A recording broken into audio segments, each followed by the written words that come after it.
semuanya, kembali lagi di Loyola Podcast. Yeay! Nah, pada podcast ke-6 di Loyola Podcast season kedua, kita kedatangan narasumber yang keren banget, aktif, pinter, cantik. Wah, udah idaman banget ya.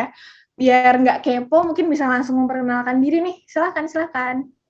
Halo teman-teman semuanya, kenalin nama aku Maria de Lourdes Eksanti Pratimayasari. Kalian bisa panggil aku Lourdes, tapi banyak juga yang manggil Odes. Aku dari kelas 11C. Oke, halo Odes. Baik ya, kabarnya baik ya? Siap dong, pasti baik. Pasti baik, harus baik. Apalagi kan ruang gerak kita tuh semakin terbatas ya sekarang. Karena kayak udah terbatas, terus PPKM jadi kayak dibatasin lagi. Bener nggak sih? Tapi kita harus tetap senyum, harus tetap semangat, harus tetap baik. Harus produktif ya, harus produktif. Pastinya harus kreatif juga. Nah, kreatif kayak ini nggak sih? Kayak podcast ini nggak sih? Aduh, gimana nih? Kita mau bahas apa aja nih? Banyak. Kita kepaksa ngelaksanain podcast ini secara online karena lagi PPKM waktu ini recording. Mungkin waktu di-post udah nggak PPKM kali ya. Tapi ya intinya gitu. Amin. Tapi happy banget hari ini bisa ketemu kamu walaupun secara online juga. So okay, I'm still glad to meet you. Terus sekarang Odes lagi sibuk apa nih? Mungkin akhir-akhir ini. Kalau aktivitas masih kayak biasa, walaupun secara online LOC kita tetap sekolah, tapi walaupun masih online kayak gini, kita kan tetap dipaksa buat selalu aktif, selalu kreatif. Kita nggak bisa terus diem gitu, berhenti apapun itu kan kita nggak bisa. Nah, aku mungkin ada beberapa kesibukan lain di luar sekolah atau di luar jadwal LOC, yaitu aku ikut organisasi nih, Cak. Nah, tadi mungkin teman-teman ada yang belum tahu LOC ya. LOC itu Loyola Online Class. Jadi itu pembelajaran jarak jauhnya Loyola gitu lah. Terus tadi waktu aku dengar kamu cerita, sharing, aku kayak menemukan satu kesamaan kita gitu deh. Berarti kita relate nih, Cak. Ada sesuatu yang sama nih.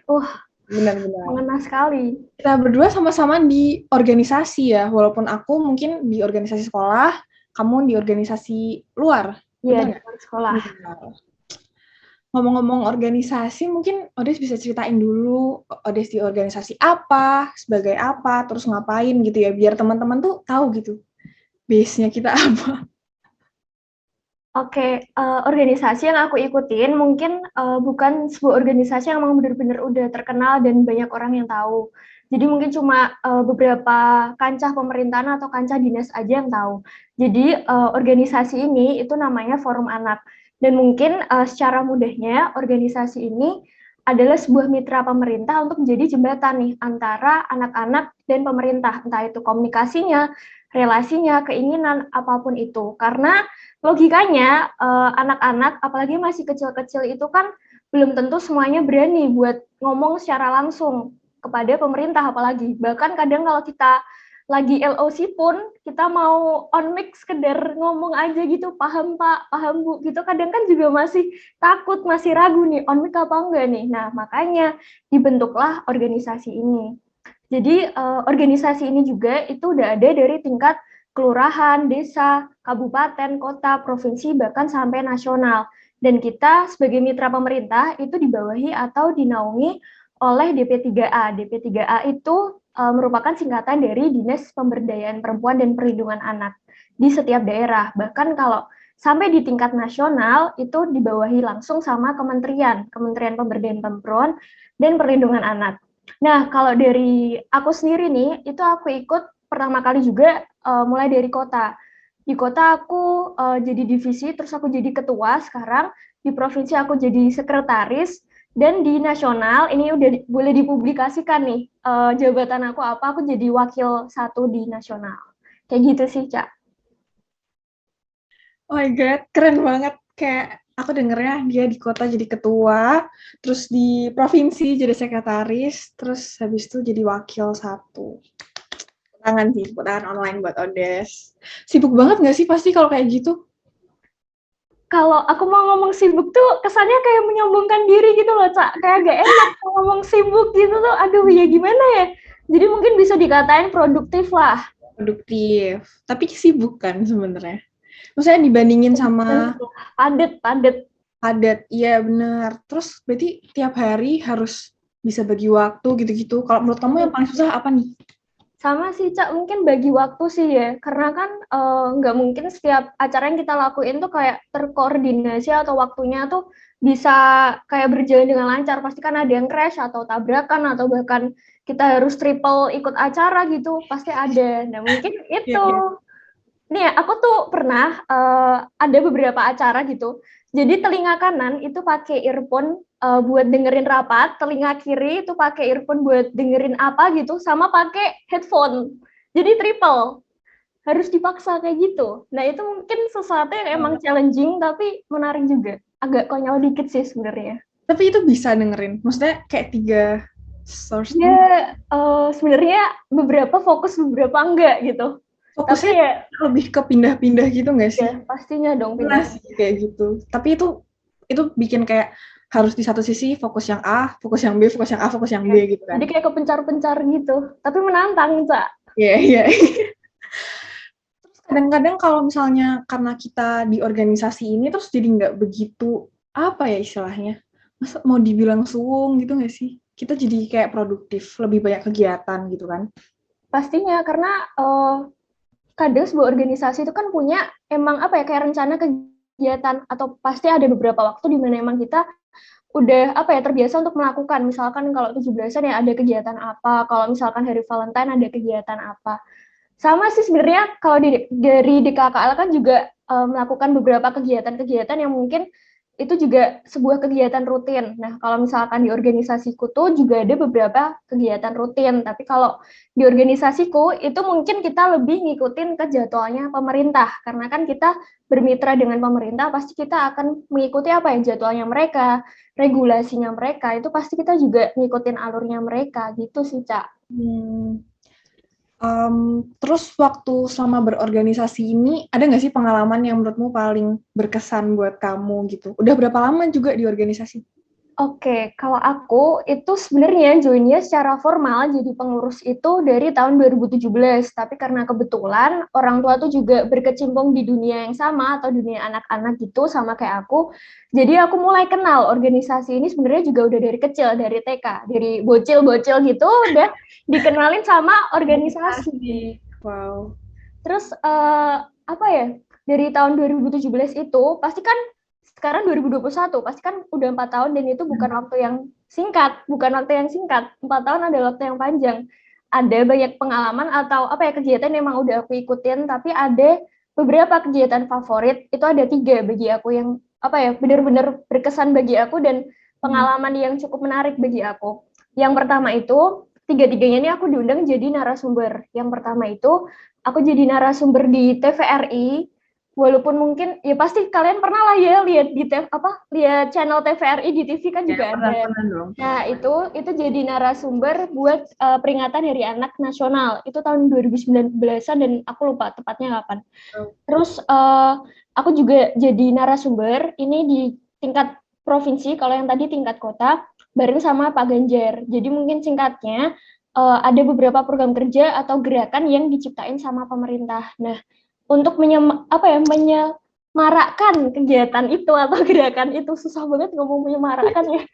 Nah, itu jadi diadain acara gelar expo. Nah, aku jadi narasumber bareng Pak Ganjar. Sama yang terakhir, yang ketiga itu barusan 2021 juga, itu aku diundang jadi narasumber di kementerian buat bawa kasus terkait dengan perkawinan usia anak. Itu sih, Ca, yang mungkin berkesan dan dibuat aku, Ca.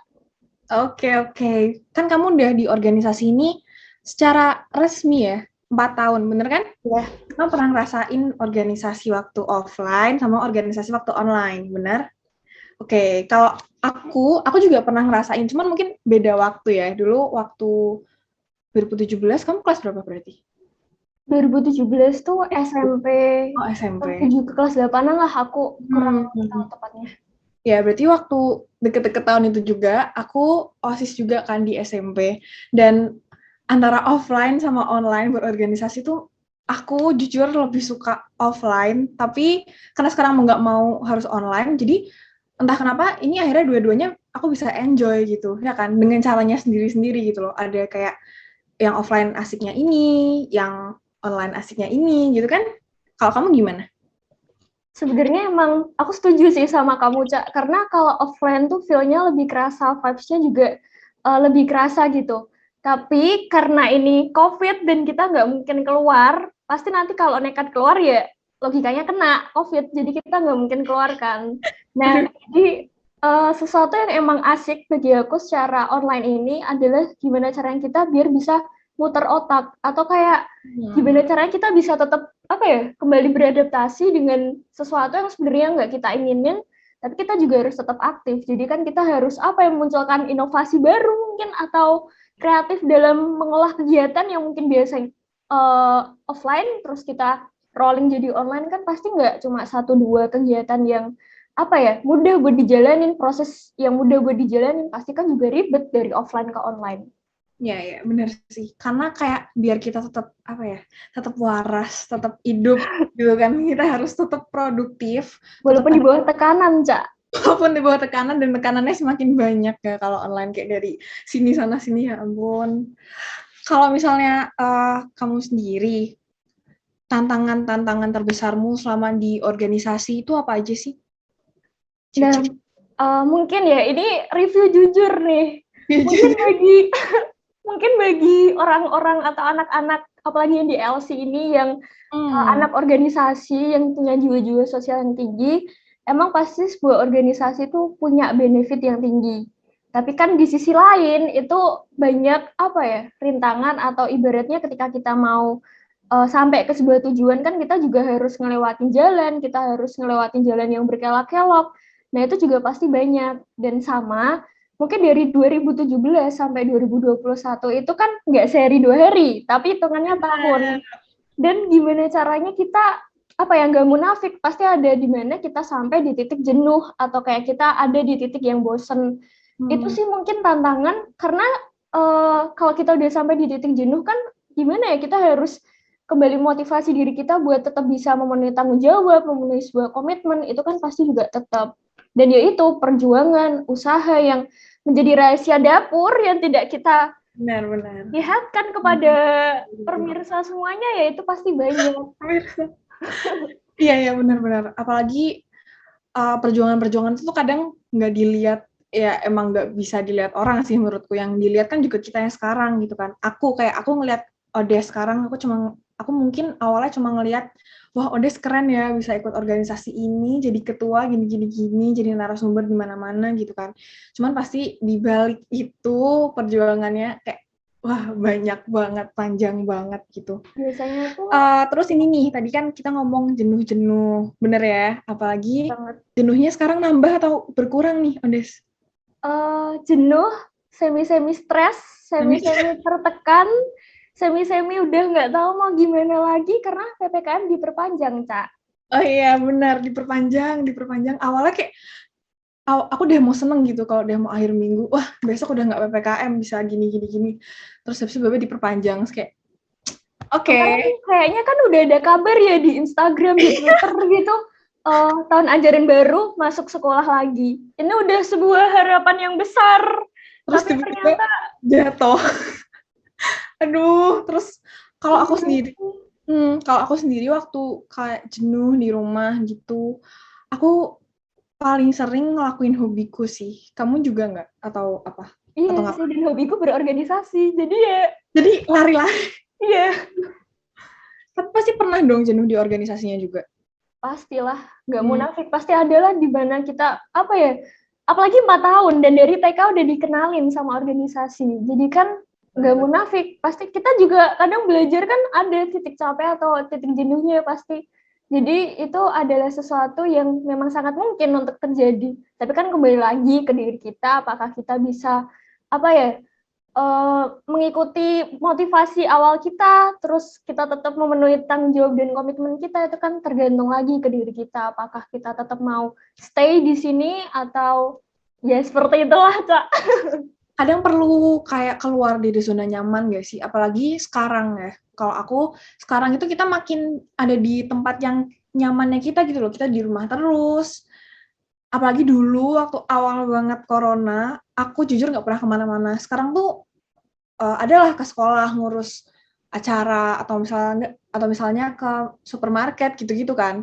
Tapi dulu tuh bener-bener kayak di rumah terus, jadi aku ngerasa oh ya udah, ini nggak bakal ada yang lihat aku doang gitu kan. Aku jadi kayak males ini, males itu gitu. Sampai akhirnya ya udah aku mencoba buat daftar di KKL dan dadah. Nah, Kalau itu ada adalah sebuah satu langkah, Cak, untuk keluar ya dari zona benar, nyaman keluar dari kita. zona nyaman kita sendiri itu benar banget sih.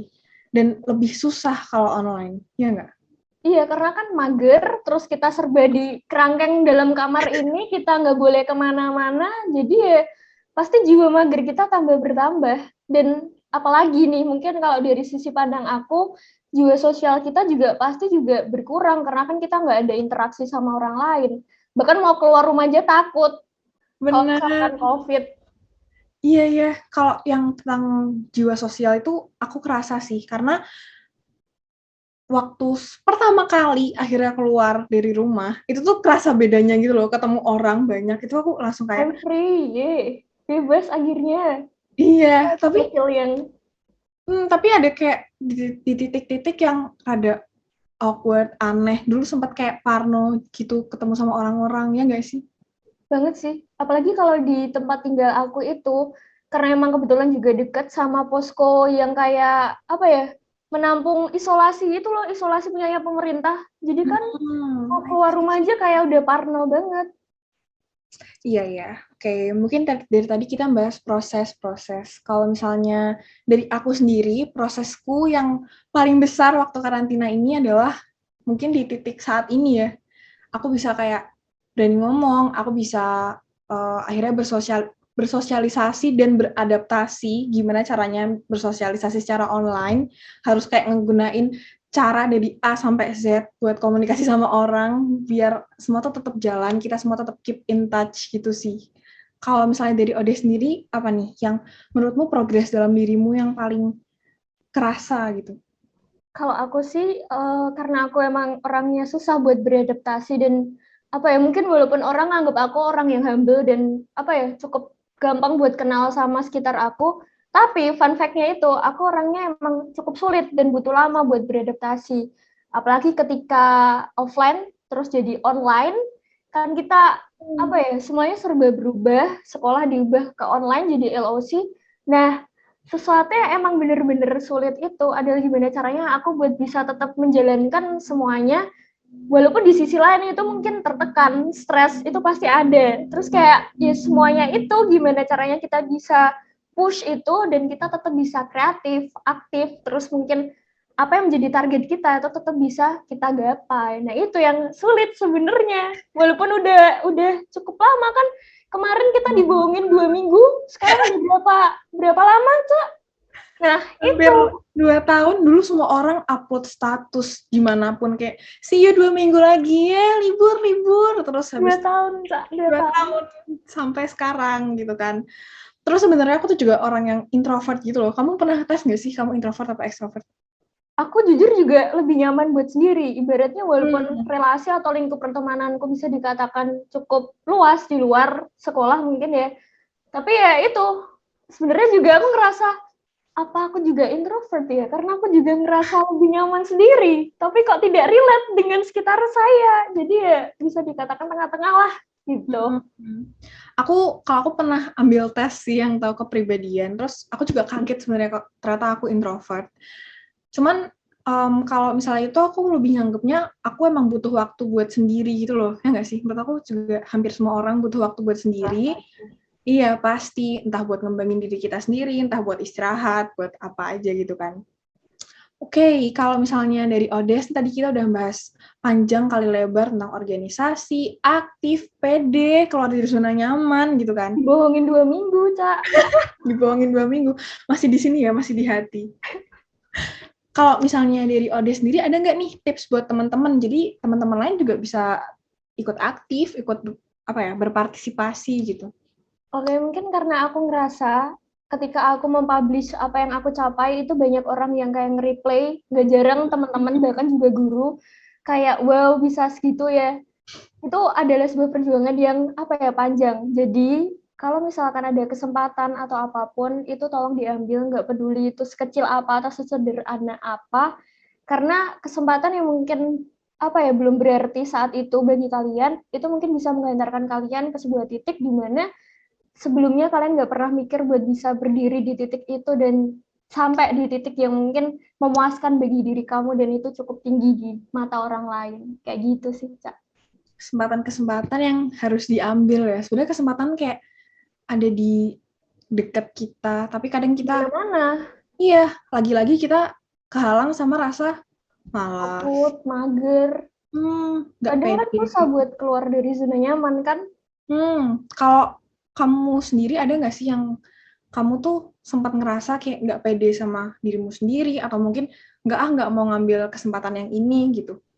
Pernah nggak? Pasti ada sih di beberapa titik, insecure juga pasti ada, tapi itu ada sesuatu yang mungkin sering buat kita temuin, tapi itu kembali lagi kalau menurut aku gimana caranya kita bisa kembali mengangkat diri kita buat bisa kembali ke jalan kita buat gak ngestak di pikiran kalau kita kayak gini atau kita insecure dan lain-lain gitu sih, Cak. Oke, tapi susah. Kalau mungkin beberapa teman-teman aku sendiri sebenarnya buat ngelawan kayak rasa insecure gitu-gitu awalnya susah banget, ya nggak? Banget sih, Karena karena itu juga butuh effort yang besar kan. butuh effort yang besar dan dukungannya tuh dari diri sendiri gitu loh. Kayak mau teman-teman mungkin bantu banget, tapi diri sendiri kalau emang nggak mau ngelawan itu ya nggak bisa. Oke. Terus mungkin Odes mau itu nggak kayak memberikan pesan-pesan untuk KKL, untuk aku mungkin biar semakin berkembang dalam pribadi diri sendiri, mungkin dalam kehidupan sosial juga. Sama sih, mungkin sesederhana ketika kita berani untuk mencoba sesuatu yang baru dan keluar dari zona nyaman kita. Karena mungkin itu sebuah kalimat yang sederhana buat kita dengar, tapi buktinya nggak semua orang, bahkan seseorang yang udah sukses atau profesional pun terkadang juga masih terkurung dalam zona nyaman mereka dalam beberapa waktu. Jadi teman-teman, kalian harus mencoba untuk keluar dari zona nyaman kalian dan mengenal dunia ini lebih luas, lebih lebih besar lagi cakupannya. Jadi ya gitu sih, Cak. Mengenal dunia lebih luas, lebih besar cakupannya gitu. Kalau kamu kan sebenarnya udah lebih lebih luas gitu, karena misal aku tergabung di organisasi yang di sekolah, kamu dalam organisasi yang di luar itu, yang bergabung dengan pemerintah gitu. Ada nggak sih bedanya kayak kamu harus beradaptasi dengan lingkungan luar yang lebih luar lagi gitu? Menurutmu kamu waktu menghadapin itu ada masalah atau enggak gitu? Kalau emang kamu ada masalah, apakah menurut kamu teman-teman di luar sana nih yang nonton bisa nggak sih ngadepin hal kayak gitu? Pasti semua bisa sih, karena pasti setiap orang punya kesempatan, mereka juga punya potensi, dan pasti kesempatan itu ada di sekitar kalian. Itu tinggal kaliannya peka atau enggak dan mau buat nerima kesempatan itu atau enggak. Kayak gitu, karena banyak orang yang kadang sebenarnya banyak kesempatan, tapi cuma karena mungkin alasan takut atau males, mager, jadi mereka nggak ngambil kesempatan yang sebenarnya itu adalah kesempatan yang berharga buat mereka. Benar-benar. Jadi inti dari hari ini adalah mengambil kesempatan. Dalam artian yang baik ya teman-teman. Kesempatan yang baik, kesempatan untuk jadi lebih aktif, lebih baik gitu. Kan cari-cari kesempatan buat yang lainnya enggak. Oke. Mungkin sekian dulu ya obrolan kita pada hari ini. Aku makasih banget ke Odes yang udah mau jadi narasumber hari ini di tengah-tengah kepadatan jadwalnya. Terus aku juga makasih buat semua yang udah nonton sampai sekarang. Dan jangan lupa buat saksiin Loyola Podcast di episode berikutnya. Oke, dari aku cukup. Dadah. Odes bisa dadah. Jadi teman-teman. Oke, thank you. Terima kasih telah menonton podcast ini. Admirem Dei Gloriam.